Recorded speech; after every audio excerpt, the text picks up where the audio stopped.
नमस्कार सबको, स्वागत है सबका मेरे इस YouTube चैनल पे।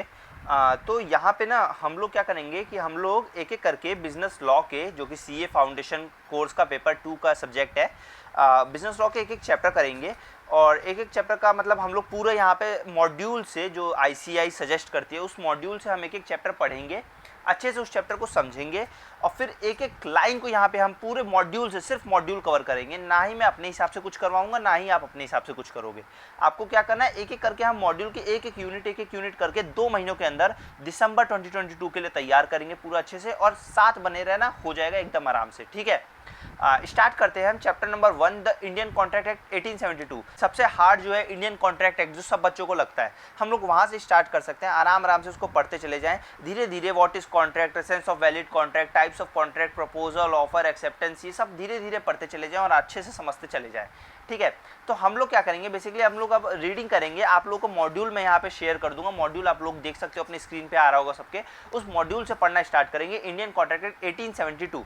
देखो, स्टडी मटेरियल अपडेट होता रहता है, लेकिन ऐसा कुछ नहीं है कि स्टडी मटेरियल में इतना कुछ अपडेट होता है कि बिल्कुल चेंज ही कर दो। सब कुछ सेम रहता है, चाहे वो मई बच्चों के लिए है, चाहे वो दिसंबर बच्चों के लिए, अभी तो सेम है मॉड्यूल। तो हम लोग आराम से chapter 1 Indian contract act start करते हैं। ठीक है, एक एक करके मैं रीडिंग करूंगा और आप लोग भी मेरे साथ या तो सुन सकते हैं या तो उसको पढ़ते रहिए मन में और मेरी कानों में आवाज़ सुनते रहिए। बहुत आसान होगा इससे आप लोगों को समझना। स्टार्ट करता हूं मैं। What is contract? The term contract is defined under section 2H of the Indian contract act 1872 as an agreement enforceable by law. वो एग्रीमेंट जो उसको लॉ के द्वारा एक मंजूरी दी हो, उसको बोलते हैं contract. The contract consist of 2 element. इसमें 2 बेसिक एलिमेंट होते हैं, एन एग्रीमेंट और दूसरा होता है एन इन्फोर्सिबल बाय लॉ। वही 2 चीज़ें हैं, इन दोनों को मिला के एक कॉन्ट्रैक्ट बन जाता है, an agreement and enforceable by law. Agreement क्या होता है, पढ़ते हैं।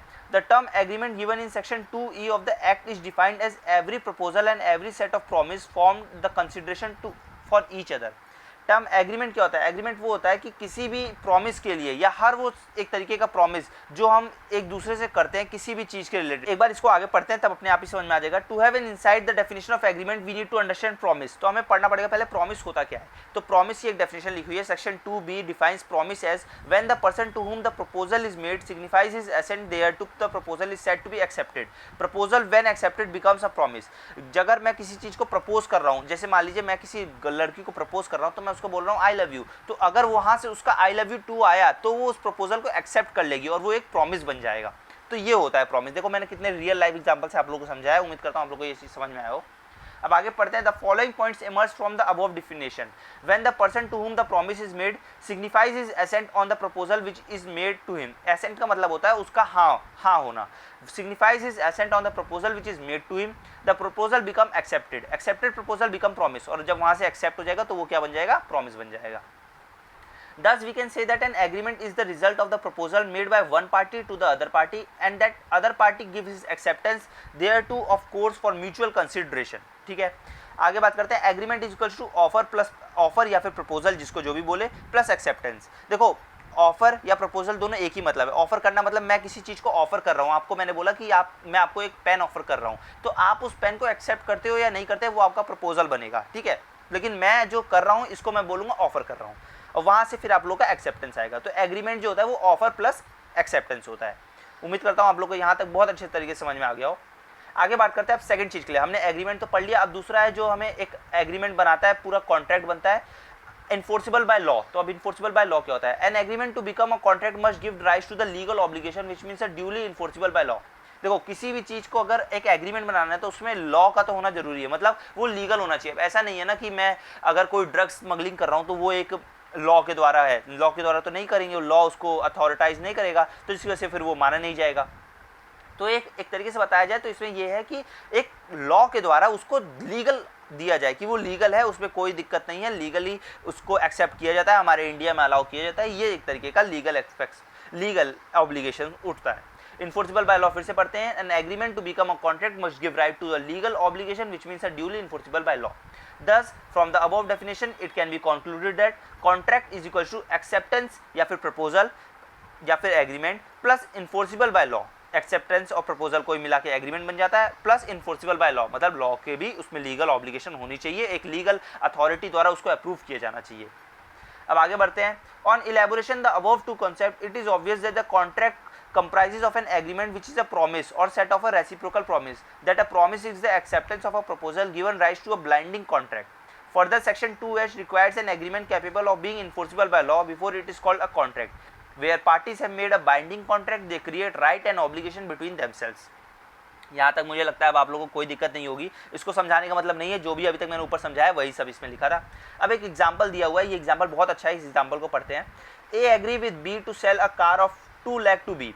ए ने एग्री करा बी को कार बेचने के लिए 2 लाख रुपए की। Here A is under the obligation to give car to B. अब यहाँ पे ए एग्री कर रहा है, ऑब्लिगेशन दे रहा है कि कार को बी को मैं सेल करूंगा। B has the right to receive the car on payment of 2 lakh. और बी के पास राइट है कि उस कार को वो रिसीव करे और 2 लाख का पेमेंट करे। And also B is under obligation to pay 2 lakh to ए। और इसी तरह से बी भी ऑब्लिगेशन में है 2 लाख रुपए पे करने के लिए। Hence A has a right to receive 2 lakh. और इसी तरीके से अगर बी देगा तो ए को उसको रिसीव भी करना है। यहाँ पे हमें ये चीज़ समझ में आता है कि ए ने बी से एग्री भी करा, बी ने उसको एक्सेप्ट भी करा, बी ने उसको 2 लाख रुपए भी दिए और ए ने उस 2 लाख को एक्सेप्ट भी करे। यहाँ पे हमें पूरा एक कॉन्ट्रैक्ट दिखा। आगे बात करते हैं एग्जाम्पल नंबर 2 में। Father promise his son to pay him pocket allowance of ₹500 every month. Pocket money father ने बोला सन को देने के लिए 500 रुपये महीने की। But he refuse to pay later. और बाद में उन्होंने मना कर दिया। The son cannot recover the same in a court as this is a social agreement. लेकिन क्या सन जाके कोर्ट में केस करेगा कि मेरे पापा ने मुझे बोला था भैया 500 रुपये महीना देंगे, इन्होंने मुझे दिया नहीं, अब मैं इन पे केस करना चाहता हूँ? तो ऐसा सन नहीं कर सकता। क्यों नहीं कर सकता? क्योंकि एक सोशल एग्रीमेंट है। इसमें कोई लॉ के द्वारा ये नहीं बोला है कि एक बाप अपने बेटे को हर महीने 500 रुपये देगा ही देगा। तो ये एक सोशल एग्रीमेंट है, इसलिए इस पर कोई केस नहीं हो सकता। आगे देखो क्या लिखा है। This is not created with an intention to create legal relationship and hence it is not a contract. इसीलिए ये कॉन्ट्रैक्ट नहीं है। उम्मीद करता हूँ आप लोग को यहाँ पे बहुत अच्छे तरीके से मैंने समझाया है, समझ में आ गया हो। आगे बढ़ते हैं, यहाँ देखो क्या लिखा है। So law of contract deals with only such legal obligation which has resulted from agreement. Such obligation may be contractual in nature, however some obligation are outside the purview of the law of contract. लेकिन कुछ contract ऐसे होते हैं जिसमें law भी थोड़ा सा झिलमिला जाता है, फंस जाता है। आओ समझते हैं। An obligation to maintain wife and children and order of the court of law. These are the status obligation and so out of the scope of contract act. देखो कुछ ऑब्लिगेशन जो होते हैं वो वाइफ और चिल्ड्रंस के होते हैं कि यार अगर एक पति ने एक पत्नी को छोड़ा तो उसको पैसे देने पड़ेंगे, या उसको थोड़े दिनों जब तक वो सेटल नहीं हो जाते उसको लड़के के 18 साल तक होने तक उसका खर्चा संभालना पड़ेगा। तो ये सब लीगल ऑब्लिगेशंस होते हैं, इसमें कॉन्ट्रैक्ट भी कुछ नहीं कर सकता आप, है ना। अब आगे देखते हैं एग्रीमेंट और कॉन्ट्रैक्ट। देखो अगर आप सीए फाउंडेशन दिसंबर की तैयारी कर रहे हो तो मैं मानूंगा कि ये 3 नंबर में आपके पेपर में पूछा जा सकता है, एग्रीमेंट एंड कॉन्ट्रैक्ट के बीच में डिफरेंस। इसको एक बार पढ़ लेते हैं, बहुत अच्छे तरीके से आएगा तुम्हारे ये पेपर में। Meaning every promise and every set of promise forming the consideration for each other, offer plus acceptance. कोई समझाने वाली बात नहीं थी, पहले पढ़ चुके हैं। एग्रीमेंट होता है। कॉन्ट्रैक्ट पढ़ते हैं एग्रीमेंट इन्फोर्सिबल बाय लॉ, जिसमें एग्रीमेंट और लीगल इन्फॉर्मेलिटी दोनों आए, ठीक है। स्कोप की बात करें तो देखो एग्रीमेंट जो होता है वो वाइडर टर्म होता है, क्योंकि इसमें लीगल और सोशल दोनों आते हैं। वहीं अगर बात करें सिर्फ कॉन्ट्रैक्ट की तो कॉन्ट्रैक्ट सिर्फ एक नैरो टर्म होता है। क्यों नैरो टर्म होता है? क्योंकि भैया उसमें सिर्फ लीगल ही आते हैं, उसमें सोशल नहीं आते, ठीक है। आगे बात करते हैं लीगल ऑब्लिगेशन में। देखो एग्रीमेंट जो होता है उसमें लीगल ऑब्लिगेशन क्रिएट नहीं होता, it may not create legal obligation. An agreement does not allow grant right to the parties. ये जरूरी नहीं है कि उसको राइट ही देता है, अभी हमने पढ़ा था। क्यों? क्योंकि सोशल एग्रीमेंट भी इसमें आते हैं। तो हमने देखा था कि एक फादर को सन ने 500 रुपीज़ देने का वादा करा फादर ने, तो सन ने बुक केस कर दिया। तो ये इसमें कुछ नहीं मिलेगा। क्यों? क्योंकि इसमें देखो दोनों तरीके के आते हैं, है ना, कोई लीगल ऑब्लिगेशन क्रिएट नहीं होता। वहीं अगर बात करें कॉन्ट्रैक्ट में तो कॉन्ट्रैक्ट में नेसेसरी है कि लीगल ऑब्लिगेशन क्रिएट होगा ही। क्यों? क्योंकि वो तभी माना जाएगा वो जब वो लॉ उसको इन्फोर्स करेगा, है ना, सर्टेन राइट्स देगा, तभी माना जाएगा। आगे बात करते हैं नेचर की। तो देखो सारे एग्रीमेंट जितने होते हैं वो सारे कॉन्ट्रैक्ट होते हैं। All agreements are not contract. देखो बात करते हैं नेचर की, तो अगर बात करें जाए नेचर की तो आप देख रहे हो कि all agreement are not contract. देखो सारे एग्रीमेंट कॉन्ट्रैक्ट नहीं होते। क्यों नहीं होते? ये बहुत इंपॉर्टेंट पॉइंट है, बच्चे इसमें बहुत कंफ्यूज होते हैं, ध्यान से समझना। फिर से बता रहा हूँ, all agreement are not contract. क्यों नहीं होते? क्योंकि भैया एग्रीमेंट में लीगल और सोशल दोनों आता है, लेकिन कॉन्ट्रैक्ट में सिर्फ लीगल आता है। तो इसलिए सारे अगर एग्रीमेंट होंगे तो वो कॉन्ट्रैक्ट नहीं होंगे। अगर आपको समझना है थोड़ा सा वीडियो को पॉज करना, फिर से पीछे जाके ये लाइन जो मैंने बोली इसको वापस से समझना। एक बार फिर से बोल देता हूँ ताकि मैं आप लोग वापस समझ जाओ। All agreement are not contract. क्यों नहीं होते? क्योंकि भैया एग्रीमेंट में सोशल और लीगल दोनों आते हैं। वहीं अगर बात करें कॉन्ट्रैक्ट में तो सिर्फ लीगल आता है। All contract are agreement, contract में लिखा है। ऑल कॉन्ट्रैक्ट एग्रीमेंट का मतलब जितने कॉन्ट्रैक्ट है, कॉन्ट्रैक्ट वो होते हैं जिसमें लीगल ऑब्लिगेशन आए और एग्रीमेंट हो, है ना। और वहीं और ये सारे कॉन्ट्रैक्ट जो होते हैं वो सारे एग्रीमेंट होते हैं। क्यों? क्योंकि एग्रीमेंट के अंदर एक आता है ये लीगल ऑब्लिगेशन। तो जितने भी कॉन्ट्रैक्ट होंगे वो एग्रीमेंट तो होगा ही होगा। समझ में आ गया होगा आप लोगों को, ठीक है। अब बात करते हैं 1.2 पे पहुंच गए। इसी के साथ साथ हमारी पहली 1.1 जो है व्हाट इज कॉन्ट्रैक्ट, कॉन्ट्रैक्ट होता क्या है, इसके बारे में हमने पढ़ लिया। अब बात करते हैं एसेंस ऑफ वैलिड कॉन्ट्रैक्ट। एक कॉन्ट्रैक्ट को कब हम लोग लीगल बोलेंगे कि हाँ वो वैलिड है, जैसे मतलब अगर कैसे बोला जा सकता है कि वो वैलिड कॉन्ट्रैक्ट है, तो उसके क्या क्या नियम है ये पेपर में पूछा जा सकता है आप लोग के, इसको थोड़ा सा ध्यान दीजिए, ठीक है। देखो क्या लिखा है, essence of valid contract, agreement हो, फ्री कंसेंट हो, कॉम्पिटेंस ऑफ द पार्टीज हो, लॉफुल कंसिडरेशन हो, लीगल ऑब्जेक्ट हो, not express declare to be void ना हो, वॉइड मतलब पता है, वॉइड मतलब जो कि नल ना बोला जाए, जिसको माना ना जाए, ऐसा ना हो, टू पार्टीज हो इसमें, intention to create legal relationship, एक लीगल रिलेशनशिप क्रिएट हो, सारे लीगल फॉर्मेलिटीज को पूरी करी जाए, एक मीनिंग हो और उसकी एक परफॉर्मेंस हो। इस चीज़ के बारे में हमने पढ़ा है। अब इसके बारे में एक एक करके ब्रीफ में सबको पढ़ेंगे। उसके बाद इस वीडियो को मैं देखूंगा, शायद मैं क्लोज कर दूं इस वीडियो को, ज़्यादा लंबा ना खींचे। धीरे धीरे हम लोग पार्ट्स में वीडियो बनाएंगे ताकि एक अच्छे तरीके से हमें समझ में आ जाए पूरा इंडियन कॉन्ट्रैक्ट एक्ट। देखो ज़्यादा बड़ी वीडियो बनाने का फायदा नहीं है, आप लोगों को समझ नहीं आएगा। अगर आप लोग 20-20 मिनट के टारगेट में भी अगर ये वीडियोस देखोगे ना कि 20 मिनट्स की टारगेट है, इसको 2x पे देख लेते हैं, रिवाइज कर रहे हैं तो समझ रहे हैं तो 1x पे देख लेंगे, 1.5x पे देख लेंगे। और अगर आप लोग रिवाइज कर रहे हो फटाफट तो आप लोग अपनी बुक खोल के ऊपर से रीडिंग लगाते रहो और मेरी कानों में सुन सकते हो जो मैं बोल रहा हूँ, है ना, वो बहुत आपके लिए बेनिफिट होगा।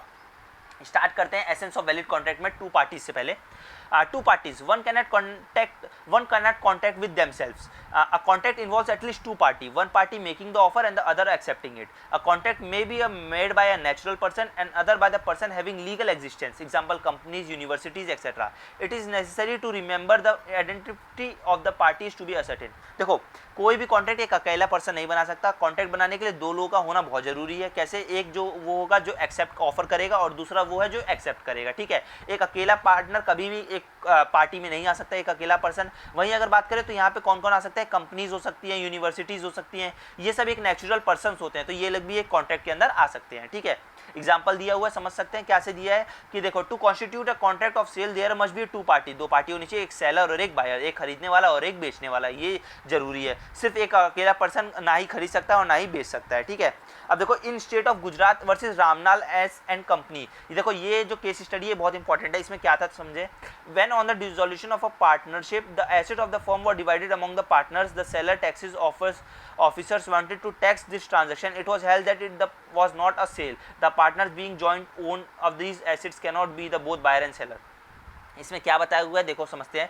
एक डिसोल्यूशन हो रहा था पार्टनरशिप का, डिसोल्यूशन मतलब होना बंद होना, है ना, तो डिसोल्यूशन हो रहा था पार्टनरशिप का। तो जब देखा गया कि एसेट जो थे वो पार्टनर के ही एसेट थे और वो उसी को बेच और सेल नहीं कर सकता था, तो ये पता लगा क्यों, क्योंकि हमें पता है कि पार्टनरशिप में सेपरेट लीगल एंटिटी नहीं होती है ना। पार्टनरशिप में क्या होता है कि एक ही होता है, ओनर और पार्टनर एक ही बना जाता है। तो सेम उसी तरीके में यहाँ पे दिखाया बताया गया है कि देखो जब पार्टनरशिप हो रहा था तो उसमें देखा गया कि बायर और सेलर दोनों एक ही पर्सन है, तो इसीलिए वो वहाँ पे कोई भी लीगल ऑब्लिगेशन क्रिएट नहीं हुआ और इसकी वजह से यहाँ पे ये कॉन्ट्रैक्ट नहीं माना गया।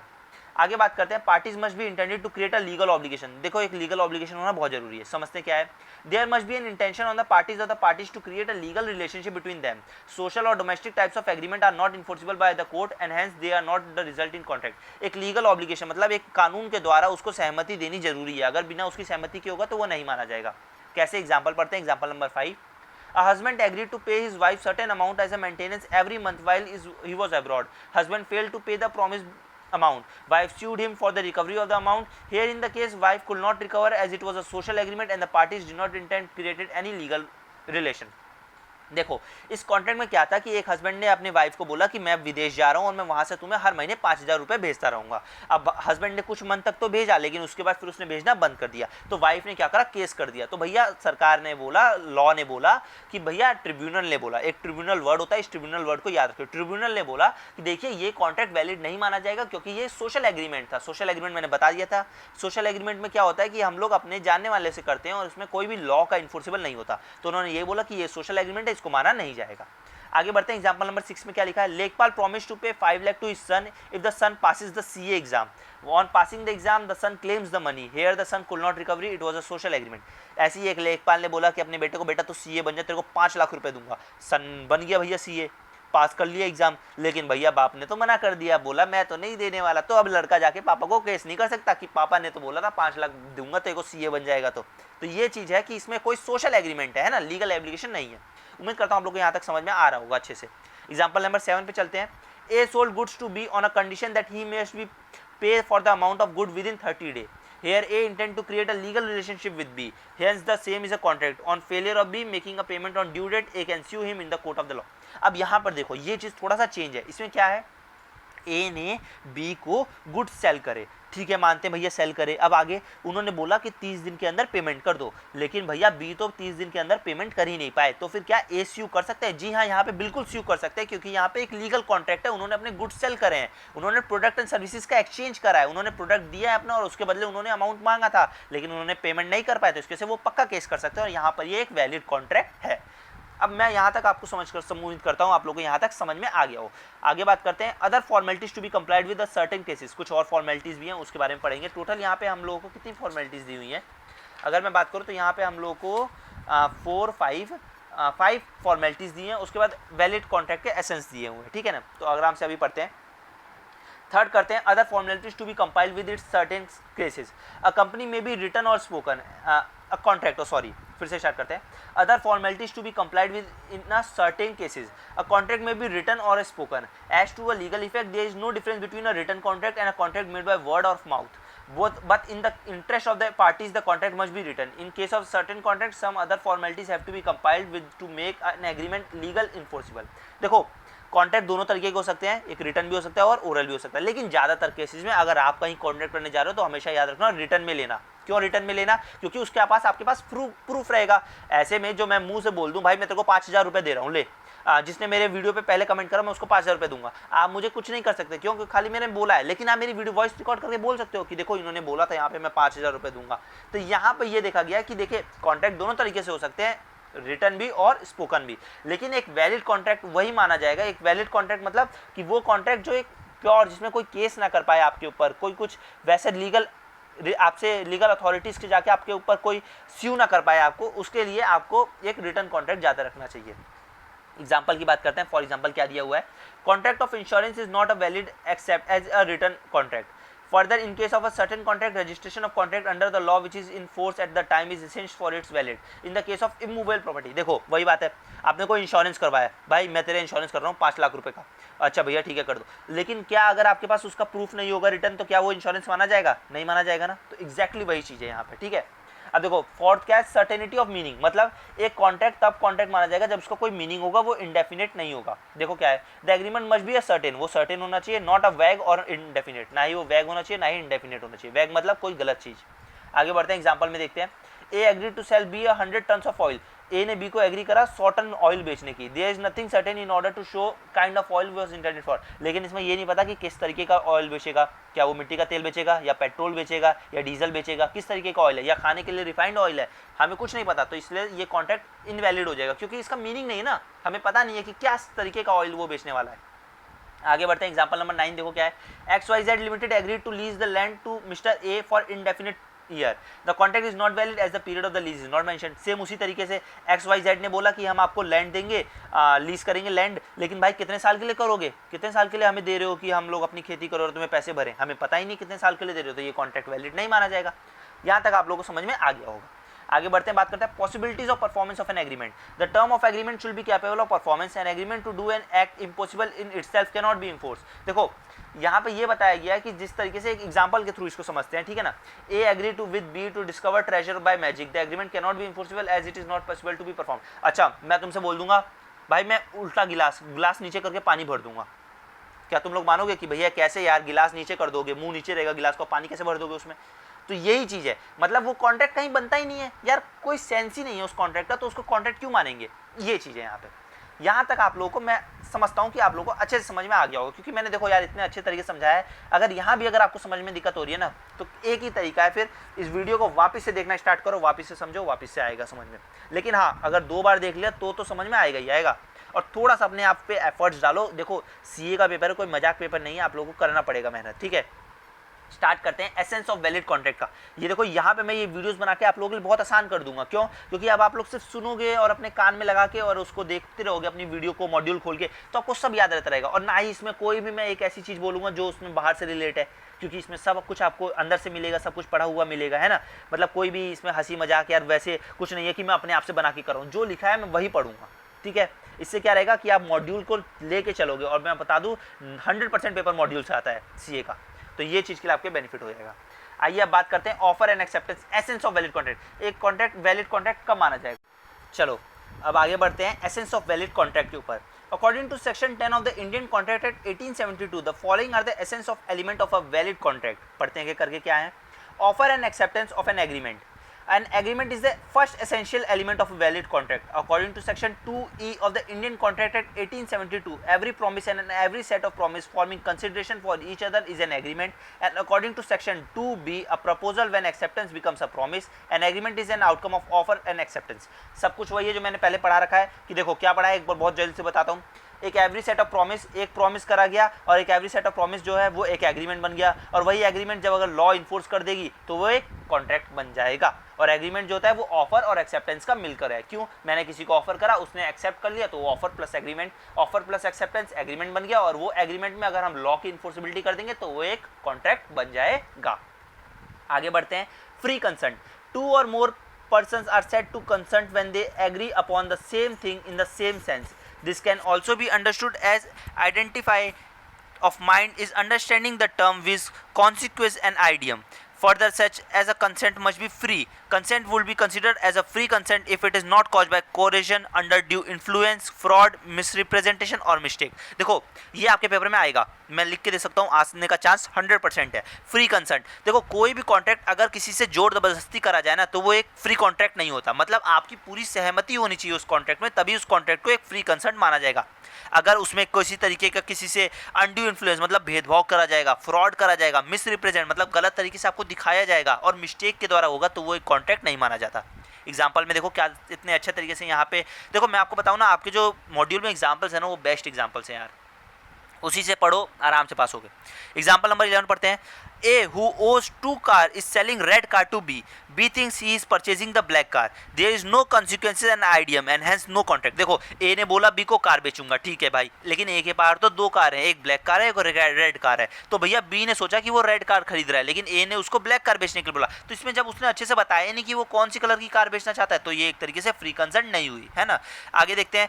Example number 12. A threatened to shoot B if B does not lend him 2000 and B agrees to it. Here the agreement is entered into under coercion and hence not a valid contract. भाई 2000 रुपये दे वरना गोली मार दूंगा, बता रहा हूँ, गोली मार दूंगा, अभी यहीं पे बैठे बैठे गोली मार दूंगा, 2000 रुपये दे दे. तो ये कोई कॉन्ट्रैक्ट नहीं है कि आप किसी को जबरदस्ती कह रहे हो कि 2000 रुपये दे नहीं तो गोली मार दूंगा. तो ये किसी तरीके कॉन्ट्रैक्ट नहीं, क्योंकि इसमें आप इसमें मजबूर कर रहे हो उसको कि आप एक्सेप्ट करो, मजबूर कर रहे हो, तो उस मजबूरी में कोई कॉन्ट्रैक्ट नहीं करा जाता. ये चीज़ ध्यान रखिए. अनड्यू कोरेशन इस चीज़ को बोलते हैं और इसका नहीं माना जाता.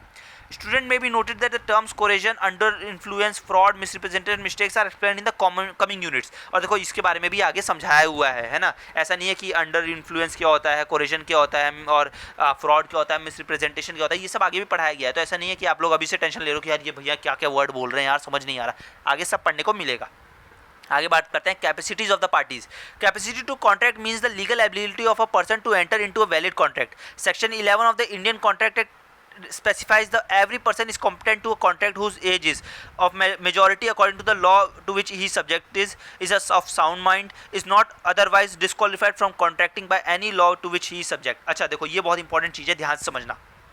देखो कैपेसिटी ऑफ द पार्टीज, एक पार्टी कब बोला जाएगा कि वो कॉन्ट्रैक्ट में आ सकती है, जब वो 3 चीज़ों में रहेगा. एज ऑफ मेच्योरिटी अटेंड कर लेगा, साउंड माइंड का रहेगा, और तीसरी चीज़ कि वो जो भी कॉन्ट्रैक्ट कर रहा है वो लॉफुल है और वो उसके सब्जेक्ट के बारे में उसकी पूरी जानकारी है. इसके बारे में क्या है धीरे धीरे पढ़ते हैं. देखो यहाँ पे लिखा है 3 qualifications, qualification A B C, यहाँ पे इसको समझाया गया है और धीरे धीरे पढ़ते हैं. Refer to the age of the contracting person, the person entering into the contract must be of 18 years of age. Person below 18 years of age are considered minor, therefore the incompetence to a contract. देखो मैं एक चीज़ तुम्हें समझा रहा हूँ, ध्यान समझना. ये माइनर वाला जो केस है ना भाई, पेपर में आएगा. इसको अगर मैं अभी लिखवा दूं ना कि ये पेपर में आएगा और ये ना आया तो मुझसे आके मेरा चैनल अनसब्सक्राइब कर देना तुम लोग और बोलो. लेकिन ये माइनर वाला केस तुम्हारे पेपर में आने वाला है, इस चीज़ का ध्यान में रखना, ठीक है. एक एक करके पढ़ते हैं. क्या है देखो, पहली चीज़ तो वही है कि जिसकी भी एज 18 साल से ऊपर होगी सिर्फ वही कॉन्ट्रैक्ट में आ सकता है. जिसकी भी एज 18 साल से नीचे होगी वो कॉन्ट्रैक्ट नहीं कर सकता, उसको माइनर माना जाता है. मेजॉरिटी अटेंड करने के बाद ही आप कॉन्ट्रैक्ट में आ सकते हो.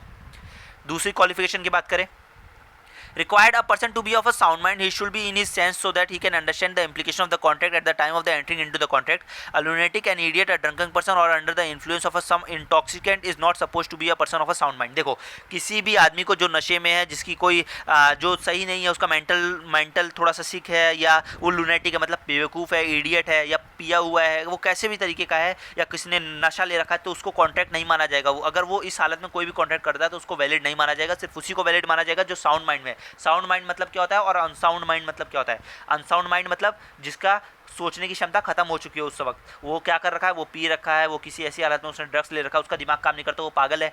और साउंड माइंड जो एकदम सही है, जो समझ सकता है, सब चीज़ की जानकारी ले सकता है, वो साउंड माइंड। तो कोई भी कॉन्ट्रैक्ट जो साउंड माइंड करेगा वही एक वैलिड कॉन्ट्रैक्ट होगा, अनसाउंड माइंड वाला वैलिड नहीं होगा। क्वालिफिकेशन सी पे बढ़ते हैं। Required the person entering into contract should be not be disqualified by his status in entering in such contract. Such person an alien company, foreign alien enemy, foreign sovereign conflicts etcetera, they are disqualified unless they fulfil the certain formalities required by law. कोई भी contract जो एक enemy country से करा जाएगा वो invalid होगा, ये चीज़ का ध्यान रखना। अगर आपकी सरकार उस चीज़ के लिए लागू नहीं करती तो वो इनवैलिड कॉन्ट्रैक्ट होता है। इसके बारे में एक बहुत अच्छे तरीके का एग्जाम्पल पीछे दिया है चैप्टरों में आगे आपके, लेकिन मैं आपको यहाँ पे एक थोड़ा सा बढ़ाता हूँ, छोटा सा एग्जाम्पल। क्या था वो? ये था कि ए ने किसी बी से कॉन्ट्रैक्ट करा और बी जो था वो एनिमी कंट्री का था। तो क्या हुआ, ए ने बी से कॉन्ट्रैक्ट करा कि हम गुड्स एंड सर्विसेज भेजेंगे आपको और उसके बदले आप हमें पैसे देंगे। ए ने गुड्स सर्विसेज बेचने का बात करा था लेकिन कुछ एडवांस ले लिया था। अब एडवांस लेने के बाद में बी ने तब भी क्या हुआ कि एकाएक लड़ाई हो गई दोनों कंट्रीज़ के बीच में। एनिमी कंट्री थे तो लड़ाई होनी थी, लड़ाई हुई तो अब बी कह रहा है वहाँ से कि भाई मेरे को, मैंने पैसे भेजे, इसने मेरे को सामान नहीं भेजा। तो यहाँ पर ए और बी दोनों ही कंट्रीज़ के जो लीगल ऑब्लिगेशन है वो उसको रोक देंगे, आप सामान नहीं बेचेंगे, ये कॉन्ट्रैक्ट नहीं माना जाएगा। जो पैसे आ गए काम खत्म। क्यों नहीं माना जाएगा? क्योंकि इसमें एनिमी कंट्री का हाथ है। समझ में आ गया होगा आप लोग को, यहाँ तक नहीं आया होगा कोई नहीं, आगे अभी पढ़ेंगे समझ में आ जाएगा। आगे बात करते हैं consideration. It is refers to a quid pro quo something in return. Consideration मतलब आपको बदले में कुछ मिले, उसको बोलते हैं consideration. A valuable consideration is the sense of the law by may consist either in some right, interest, profit, benefit accruing to one party और सम फॉरबीरेंस, डिटरमिनेंट, लॉस और रिस्पॉन्सिबिलिटी गिवन, सफर्ड और undertaken by other party. A agree to sell his book to be for ₹100। A ने B को promise करा B को 100 रुपये की book देने का, ठीक है। बी ने उसको 100 रुपये दिए, उसको कंसिडरेशन दिया और ए ने उसको बुक बेच दी। ये एक लीगल कंसिडरेशन है। आगे बात करते हैं lawful consideration and object. Lawful कब माना जाएगा? सिंपल बात है, कोई भी the consideration and other object of the agreement must be lawful. Lawful होना चाहिए, गवर्नमेंट उसको एक एक्सेप्टेंस देनी चाहिए गवर्नमेंट के द्वारा कि हाँ वो सही है, एक लीगल है। कैसे कि अगर मैं ए और बी रॉबरी करते हैं, चोरी करते हैं और फिर उन्होंने किसी कॉन्ट्रैक्ट में है तो वो कॉन्ट्रैक्ट नहीं माना जाएगा, वो कॉन्ट्रैक्ट वॉइड माना जाएगा, है ना। वॉइड मतलब पता है ना आप लोग क्या है, बताया था मैंने, खाली, खोखला, जिसको नहीं माना जाता, सही नहीं माना जाएगा। देखो क्या लिखा एग्जाम्पल में, a person to drop prosecution institute action again B for robbery and B promise to pay the value of this agreement is void and it is lawfully. मतलब ए ने बोला कि बी से तुम चोरी करके लाओ सामान दो और मुझे, और बी ला के चोरी करके सामान नहीं दे रहा, तो इस पर कोई केस नहीं कर सकता, है ना, लॉफुल हो गया ये business. A agreed to sell his house B to against 100 kg of cocaine drug. Such agreement is illegal and considered lawful. A ने बोला कि मैं तेरा घर खरीदूंगा, उसके बदले मुझे 100 किलो कोकेन दे दे तू। तो 100 किलो कोकेन देने का, भाई कोकेन ड्रग्स अलाउ ही नहीं करेगा गवर्नमेंट, लॉफुल बिजनेस हो गया। आखिरी बढ़ते हैं, आखिरी है, उसके बाद एक एग्जांपल है और फिर उसके बाद अगली वीडियो में कंटिन्यू करेंगे, ठीक है ना। लास्ट टॉपिक है, ध्यान समझ लो। Not expressly declare to be void. An agreement entered into must be which the law declares be either illegal और void. An illegal agreement is an agreement expressly और implied prohibited by the law. A void agreement is one without any legal effect. देखो एक agreement void तब माना जाएगा जब उसको law illegal बोल दे, है ना। लॉ मतलब कि लॉ बोल दे उसको कि भाई ये कॉन्ट्रैक्ट ही नहीं है। जैसे कि एग्जांपल देखो इसमें क्या लिख रखा है, there to commit on making publishing murder डिफ्लेड स्टेटमेंट और enter into an agreement which an opposition to public policy are illegal in nature. Similarly, any agreement in relation to trade, marriage, legal proceedings are classified void agreement. मैं तेरी शादी करवा दूंगा, तू इस आदमी को मार दे, तू मेरे लिए ये काम कर दे, तू मेरे लिए वो काम कर दे, ये सब नहीं होता एक एग्रीमेंट। एग्रीमेंट वो होते हैं जिसके लिए लॉ उसको बोले कि हाँ ये इलीगल नहीं है और ये एक एग्रीमेंट माना जाएगा, उसी को एग्रीमेंट माना जाता है। उम्मीद करता हूँ मैं आप लोग को यहाँ तक समझ में आ गया होगा। आज हमने 2 से 3 टॉपिक कवर करा है। अगले वीडियो में हम बात करेंगे टाइप्स ऑफ कॉन्ट्रैक्ट का और उसके बारे में टॉपिक कवर करेंगे। आज हमने 1.1 और 1.2 करा है। होपफुली आप लोग को मेरी वीडियो अच्छी लगी हो। यार वीडियो अच्छी लगी हो तो वीडियो को लाइक करना, चैनल को सब्सक्राइब करना, ठीक है, और शेयर भी कर देना ताकि ये ज़्यादातर लोगों तक पहुँचे और ज़्यादा से ज़्यादा लोगों का भला हो सके। सिर्फ अपनी भला के चक्कर में मत सोचो, भगवान सबको देखता है, ठीक है ना, याद रखना। चलो बाय।